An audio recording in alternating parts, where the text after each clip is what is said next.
Voilà, Kiddushin, Daf Yud Bet Amud Bet.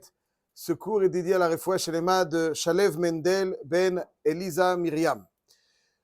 La Gemara nous raconte Aou Gavra de Kaddish Betzifta de Asa. Il y avait un homme qui a été Mekadesh avec un ensemble de Hadassim.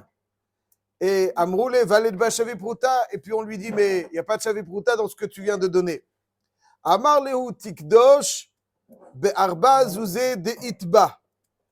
Et il a dit, ok, c'est vrai que dans ce que je viens de donner, en apparence, il n'y a pas Shavi Pruta, mais à l'intérieur, il y a une belle somme. Il y a un petit billet à l'intérieur caché, que la femme n'a pas vu pendant la réception de ce petit bouquet, de cet ensemble de Hadassim. Il dit, c'est vrai qu'elle n'a pas vu, mais à l'intérieur, ce qu'elle a reçu, ça valait pas grand-chose. À l'intérieur, yesh mashu. À l'intérieur, yesh mashu. Voilà, mais maintenant, pas seulement elle a cherché, elle a trouvé, mais il lui a dit. Et la femme, elle a conservé ce tifta de Asa avec l'argent. Est-ce qu'elle est Mekudeshet ou pas? Amar Rava, Hava shtikuta de la'achar matan ma'od, vechol shtikuta de la'achar matan ma'od, lav klumu. Rava, il est Mechadesh que il faut que les kiddushin, l'acquiescement, quand on lui donne, elle accepte de prendre. Quand elle accepte de prendre, ça c'est une marque d'acceptation des kiddushin. Mais lorsque elle a accepté de prendre, ça ne valait pas une prouta. Et lorsque elle est consciente que ça va une prouta, c'est-à-dire quand elle se prend, ça ne savait pas qu'il y avait une prouta.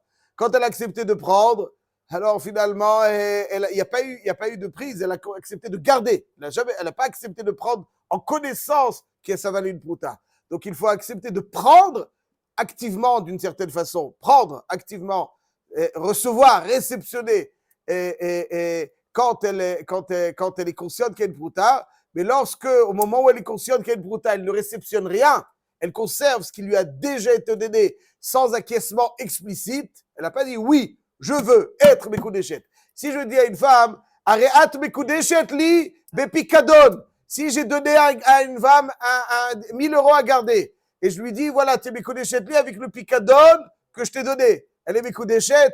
Elle est Mekudeshet, bien sûr qu'elle est Mekudeshet. Elle garde le picadon. Non, Khalila, il lui a donné un picadon dimanche.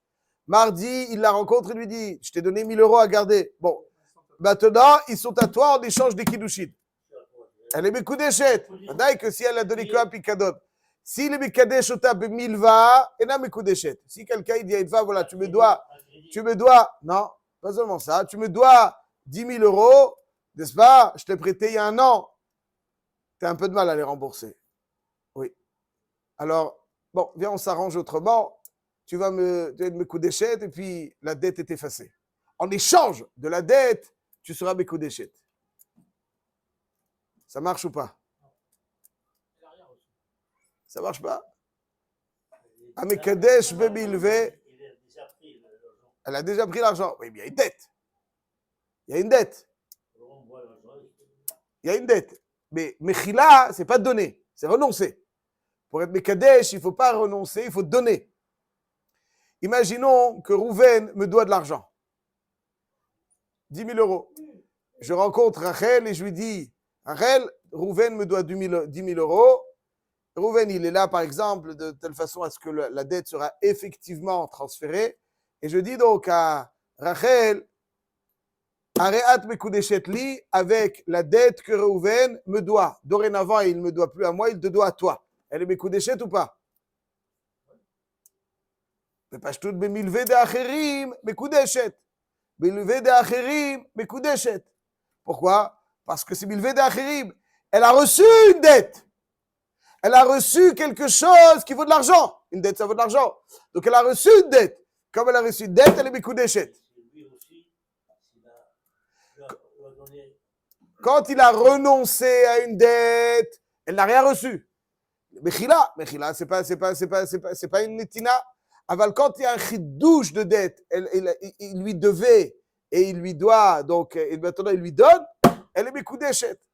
Milve de acherim, Mekudeshet.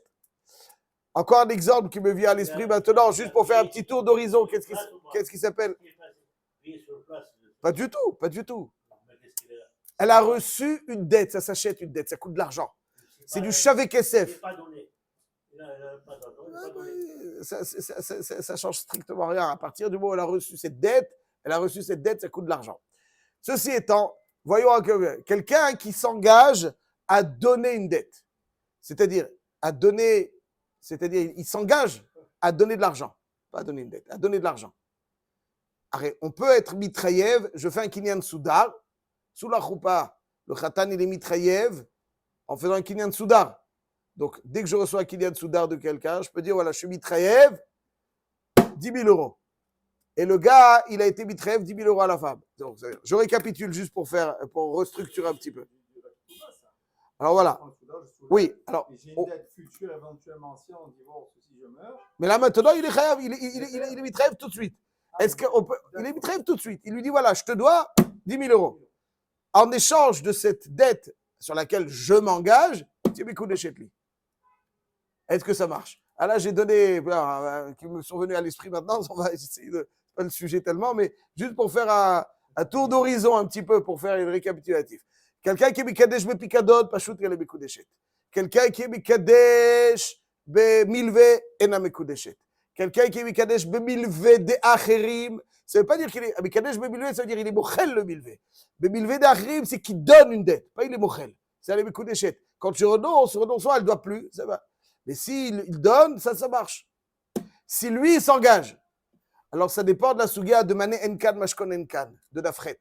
Dans Dafret, il y a une sugia de Mané Enkan Mashkon Enkan. Quelqu'un qui a donné à une femme, qui a dit à une femme, voilà, qui va être Mekedeshota en échange d'un Mané, et il lui donne un gage en échange de ce Mané pour garantir plutôt le Mané qu'il doit lui donner. Mané, alors la Gemara, elle dit Ena Mekodeshet.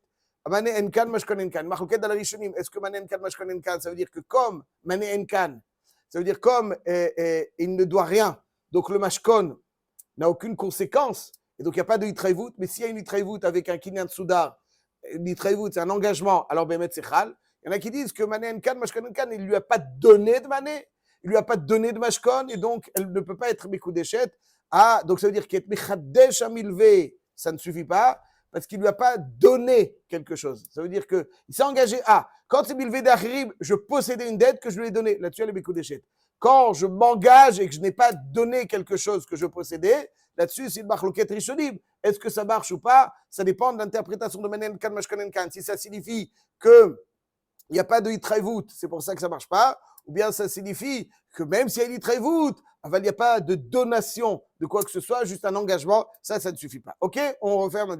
Ça, c'est un petit peu la façon donc, dont Chazal ont considéré que les kiddushim peuvent être alim. Et maintenant, on va raconter une petite histoire qui est arrivée pour un petit peu encore approfondir la chose. Comme c'est Erev Shabbat, alors on va approfondir quelque chose de kiddushin qui a relation avec Shabbat. La Sheila est la suivante. Quelqu'un, une fois, était Mikadesh, une femme avec une tabat, une choupa, Besha Tova, et Shabbat Ratan arrive, tout le monde est réuni dans l'hôtel, et la Kala montre à ses proches la bague qu'elle a reçue, aux fiançailles, la bague qu'elle a reçue. Ils avaient comme ça discuté aux fiançailles, et puis ils se rendent compte, la belle-sœur qui observe la bague qu'elle a reçue sous la choupa, elle lui dit, mais c'est ma bague. Ça veut dire, qu'est-ce qui s'est avéré? Il s'est avéré que le khatan, il a acheté dans une bijouterie une bague. Et comme il n'avait pas de maison pour garder la bague, il a dit à sa sœur, tu me gardes la bague. Le jour J, la sœur lui a donné la bague pour être Mekadesh. Elle a confondu. Au lui donner la bague qu'il a achetée pour les Kiddushin, elle lui a donné une bague à elle. Est-ce qu'elle est Mekoudeshet? Alors maintenant, comment on fait Shabbat? Elle est Mekoudeshet, cette femme? On est entré dans Shabbat. Elle est Mekoudeshet, la femme, ou pas? C'est pas évident qu'elle est Mekoudeshet. Pourquoi? Parce qu'il lui a pas donné Bichlal. Tout ce qu'on a parlé, c'est qu'il lui a donné quelque chose. Là, il lui a donné rien du tout. La bague, elle appartient à la sœur. Donc, il lui a pas donné. Donc, comment elle pourrait être Mekoudeshet? Tout le monde est réuni. Et puis, personne n'est au courant pour l'instant. Et si les gens sont au courant, il y en a malheureusement qui adorent ce genre de ragot. Et ça va parler. Et c'est assourd. Parce que ça va faire honte, ça va gêner. Et quoi, alors, tout le monde est réuni, on va dire à Botaï, vous êtes réunis. En fait, ce n'est pas un Shabbat Ratan, c'est un Shabbat tout simple. parce qu'il n'y a pas eu de Kiddushin. Il s'est avéré rétroactivement qu'il n'y a pas de Kiddushin. On ne va pas dire Sheva Brachot, on va pas. Quelle boucha? Quelle boucha? Alors, quelle est la solution qu'on peut offrir à cette. Pardon? Elle n'était pas consciente. Elle serait d'accord. Voilà, ok. Rabbi Yosef, là, vous rentrez dans une sphère intéressante. Parce que lui aussi, il n'a pas la kavana d'être connu. Alors, il y a deux chez la dame, connu chez l'omidato, etc. C'est une sphère intéressante. Bon. Et c'est une sphère qui est très intéressante, dont les poskim parlent, mais elle n'est pas pshuta, mais elle va dire. Mais le maasé, il semblerait qu'il faut savoir la chose suivante. Disons. Il y a marqué dans la Mishnah, dans Beitzad Aflamet Vav, Amoud Bet, une liste de choses qu'on n'a pas le droit de faire pendant Shabbat. Midei Rabanan. Par exemple, nous dit la Mishnah, le olin ba'ilan, ve'loen mishum shevut. En olin ba'ilan, c'est-à-dire que le jour de Shabbat, est-ce qu'on peut s'allonger sur le hamac qui est attaché à l'arbre Shabbat? Non. Parce que Chazal a été gozrim qu'on ne monte pas sur un arbre Shabbat, qu'on n'utilise pas un arbre Shabbat, n'est-ce pas? On connaît l'histoire du Stapler qui, lorsqu'il était de garde en Sibérie, dans des endroits très très froids, le goy qui l'a précédé, il a mis le manteau que ceux qui étaient de garde devaient se revêtir tellement il faisait froid. Il a mis sur la branche de l'arbre, et puis il était pressé d'aller dormir, il l'a vu venir, il lui a dit voilà, je te mets le manteau. Et le Stapler, Shabbos, il pouvait pas prendre ce manteau. Et donc ils disent que ça lui a... Bon. Voilà, entre Habesh Dakot, Chazak ou Baruch Sekohen. Donc à chaque fois, ils disent dans 5 minutes, je vais pouvoir le mettre. Et puis comme ça, qui t'etse la milchama aloivecha. Qui t'etse la milchama aloivecha. Il faut savoir, c'est qui mon oyev? Yetzerara. La milchama, on sort la milchama. Alors il faut savoir comment on sort la milchama, il faut le cibler. Donc il faut le connaître. Quand tu lui donnes 5 minutes et encore 5 minutes et encore 5 minutes de tov, alors finalement, il a réussi à passer donc un long moment dans le froid glacial. C'est bon, il faut lui donner un petit peu le Yetzerara, lui donner un présent. C'est bon. Et donc, dans notre cas, nous dit Mishnah Nolin Lailan, on n'a pas le droit de poser quelque chose sur l'arbre, on n'a pas le droit de prendre quelque chose de l'arbre, on n'a pas le droit de poser sa casquette, son chapeau, on n'a pas le droit de se coucher sur le hamac qui est retenu par l'arbre, à part si c'est Tzidei Tzdadim, on ne va pas rentrer maintenant dans tous les détails. En tout cas, c'est ce que nous dit la Mishnah, Enolin Beilan Beshabbat. De même, on n'a pas le droit d'être Rochev al Gabe Behema, on n'a pas le droit de nager dans un lac, dans une mer.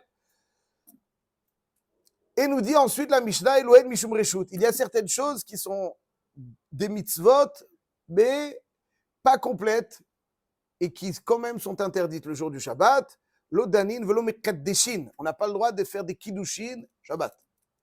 Et faire des kiddushin Shabbat, on ne peut pas. Pourquoi? Parce que Shema Yichtov, comme ça c'est marqué.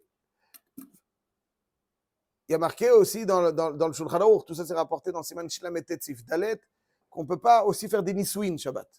C'est-à-dire, les kiddushin, on ne peut pas faire, les nisouin, on ne peut pas faire. Les kiddushin, c'est marqué Shema Yichtov, et dans les nisouin, il y a marqué Gzera b'shum mekach ou memka. Ça veut dire que, comme on l'a vu toujours, les kiddushin, il n'y a pas un kinyan mamoni. C'est juste un kinyan, entre guillemets, de Yishut. La Torah exige qu'on ne soit pas des animaux, et que la vache, elle est là ce soir, elle est ailleurs l'année prochaine, et encore ailleurs, c'est notre soir. Ça, c'est les vaches. Aval, les hommes qui ont chelek elokam imal, Akadosh Baruch Hu, il exige que ce soit un engagement scellé, qui est, entre guillemets, mechayev, contraignant dans le bon sens du terme. Et ceci étant, les kiddushin sont un kinyan de la sorte. C'est comme ça qu'on vit pour bâtir quelque chose. C'est pas un kinyan mamoni. Un chashash shema yichtov, peut-être qu'on va... Alors, il y a un chashash shema yichtov. Shema yichtov, c'est... Qui est chômeur. C'est vrai. Donc vous dites, Chazak, il y a des chômerim. Excellente remarque. Bon, en tout cas, on ne fait pas les kiddushin. Ensuite, les nisouin, ça c'est pas marqué chez Maïchna. Le nisouin, c'est parce qu'il connaît quelque chose. Ça veut dire qu'il connaît le droit de l'hériter. Ça c'est déjà, il connaît metamela, me faire des daréa. Donc tout cela, c'est ken mekarbemka, il y a un kinyan, un droit entre guillemets, ça c'est vrai. Et donc finalement, j'ai dit très simplement pour terminer, M. Cohen. Donc, on n'a pas le droit de faire des kiddushin, on n'a pas le droit de faire des nisuin. Il y a marqué dans la Gemara, pardon? Chaboura, mais ça, c'est un autre siman et c'est le seider. C'est pas notre sujet. La Gemara dit, Velo Mekatchin, la Gemara demande pourquoi tu ne peux pas les kiddushin. Alors, c'est une mitzvah, et on n'est pas de gozer, comme mitzvah. Alors, il y a deux. La Gemara dit qu'en fait, on parle qu'il est marié et qu'il a des enfants. Lui, il ne peut pas faire les kiddushin. Alors, c'est celui dont on parle dans la Mishnah. Je dis de façon très succincte pour terminer. Machloket Rashi Rabbenutam. Rashi dit que quand on dit va mitzvah, c'est pas une question de fond. C'est-à-dire, Bémet, on ne peut pas faire les kiddushin dans tous les cas. C'est pourquoi tu le classes dans catégorie reshut. La Mishnah, elle le classe catégorie reshut. C'est une mitzvah. Tu ne veux pas le classer dans la catégorie reshut. Réponse, on le classe dans la catégorie reshut parce qu'il y a des fois où il n'y a pas de mitzvah. Ça, c'est donc la chita de Rashi. Mais c'est la question, donc, une question de forme. Pourquoi on l'a classé? Mais Bémet, ça ne change rien. Même si quelqu'un n'a pas d'enfant, il n'est pas marié, il ne peut pas faire les kiddushin Shabbat. Rashi. Rabbeinu Tam el qui dit que la question de la Gemara va mitzvah kavid, c'est pas une question de classification, c'est une question de fond. Pourquoi es-tu au ser les kiddushin alors qu'il y a une mitzvah? On dit qu'il n'y a pas de mitzvah parce qu'il a déjà des enfants, il est déjà marié. Mais s'il n'est pas marié ou il n'a pas d'enfant, le deal est que c'est une mitzvah, piria verivia. Et donc on peut faire les kiddushin Shabbat. Donc ça c'est oui, si vous voulez. Donc ça c'est la Machloket Rashi Rabbeinu Tam. Le Rambam il est sotem qu'on ne peut pas faire les kiddushin Shabbat. Le Rif aussi, le Shulchan Aruch aussi dans le Siman Shelamet et Sif Dalet. On peut faire les kiddushin Shabbat. Pourquoi? Parce que c'est comme on a dit Shema Yichtov, même comme mitzvah, il n'y a pas de différence piria verivia ou pas piria verivia. Mais le Ramo il dit qu'un jour il y avait quelqu'un qui tardait à faire les nisuin parce que il n'avait pas obtenu tout ce qu'il voulait obtenir de la dot. Il a dit, il y a nisuin que s'il y a la dot présente. Bon, c'est pas... Mais en tout cas, voilà. Et puis l'heure est arrivée, Shabbat est arrivé. Le Ramo, il dit qu'on peut faire... La Kalal avec la robe de mariée, vous attendez dimanche? Et la robe de mariée, vous faites quoi? Toute sa vie, elle arrive d'arriver à ce moment-là. Quel dimanche? Maintenant, Kvod Abriot, il dit le Ramo. Donc on voit que, comme Kvod Abriot, on est sommaire sur Rabbeinu Tam, pour être Mekadesh ou faire des Nisuin pendant Shabbat. Et à chaque fois, donc, comme dans notre cas, qui est un problème de Kvod Abriot, on peut faire les Kiddushin tout discrètement, comme ça. Voilà. Hazak Baruch.